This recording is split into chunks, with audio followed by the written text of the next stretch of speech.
అందరికీ నమస్కారం. మీరు వింటున్నారు పాడ్కాస్ట్ సిరీస్ అనుభవ్, వయోధికుల అనుభవాల జీవన సౌరభం. హెరిటేజ్ గ్రూప్స్ మరియు national institute for social defence, ministry of social justice and empowerment, government of India, media for community foundation, New Delhi సంయుక్త చొరవతో శ్రీ అలోక్ వర్మ, డాక్టర్ ఆర్ శ్రీధర్ కలిసి రూపొందించిన ప్రాజెక్ట్ శ్రీమతి శైలజా సుమన్, జాహేద్ ఫారూఖీల సమన్వయ కార్యక్రమమే అనుభవ్, వయోధికుల అనుభవాల జీవన సౌరభం. వైద్యులు, ఆసుపత్రులు, వృద్ధాశ్రమాలు, కార్యాచరణ కేంద్రాల వివరాలు అందించి న్యాయపరమైన మార్గదర్శకత్వంలో భావోద్వేగాలకు మద్దతునిస్తూ వృద్ధుల దుర్వినియోగం, నిరాశ్రయుడైన వృద్ధులను రక్షించడం వంటి వాటికి సంబంధించిన సమాచారం కోసం సీనియర్ సిటిజన్ల కోసం జాతీయ toll free helpline number 14567, toll free number మరొకసారి 145667ను సంప్రదించవచ్చు. హెరిటేజ్ ఫౌండేషన్ హైదరాబాద్ సమర్పణలో అనుభవ్, వయోధికుల అనుభవాల జీవన సౌరభంలో మిమ్మల్ని ఇప్పుడు పలకరిస్తున్న వారు ఆకాశవాణి విశ్రాంత అనౌన్సర్, కార్యక్రమ రూపశిల్పి, జాతీయ స్థాయిలో 10 ఆకాశవాణి వార్షిక పురస్కారాలు అందుకున్న రామం ఎస్బి శ్రీరామమూర్తి. ఈ కార్యక్రమాల పరంపరలోనే ఒకసారి మెట్లు అనే ప్రోగ్రాం చేయడం జరిగింది. స్టెప్స్ అన్నమాట.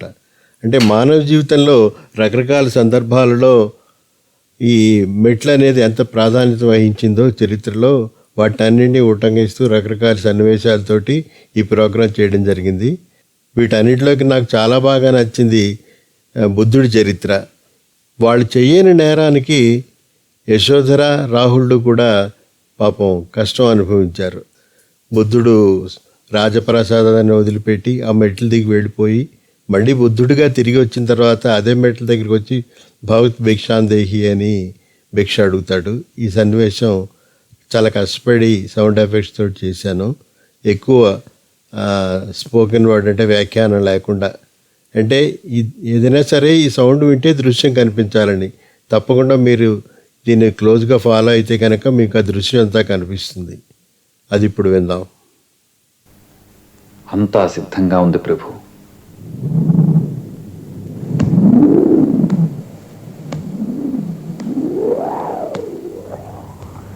కోట తలుపులు తెరుస్తాను ప్రభు.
ఈ ప్రపంచపు పంజరములో చిక్కి రెక్కలు విసరుతూ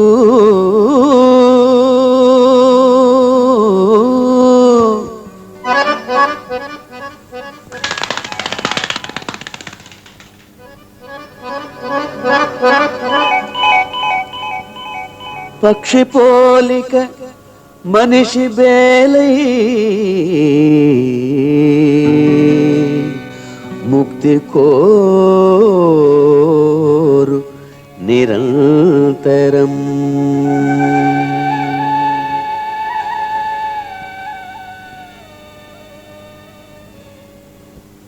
శీల, సమాధి, ప్రజ్ఞలకు సోపానక్రమం ఏర్పరిచిన మౌనవేళాది.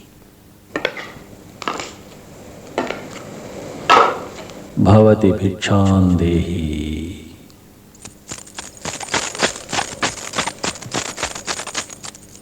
స్వామి భవతి భిక్షాందేహి. స్వామి భవతి భిక్షాం దేహి.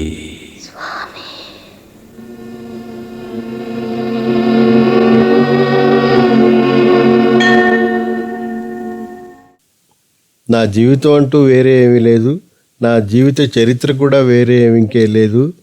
అవార్డుల ప్రోగ్రాం తయారు చేయటం, అవార్డులు తీసుకోవటం, దానిలో నేను ఎలాంటి పరిస్థితులు ఎదుర్కోవాల్సి వచ్చిందో, ఎలాంటి విజయాలను సాధించడం జరిగిందో, ఎలాగ నా వర్క్స్ మీద డాక్టరేట్ చేయడం జరిగిందో, ఇవన్నీ మీతో ముచ్చరించుకోవడానికి ఒక మంచి అవకాశం వచ్చింది. అందుకు ఎప్పటికీ కూడా ఈ కార్యక్రమ నిర్వాహకులకి నేను రుణపడి ఉంటాను. నమస్తే.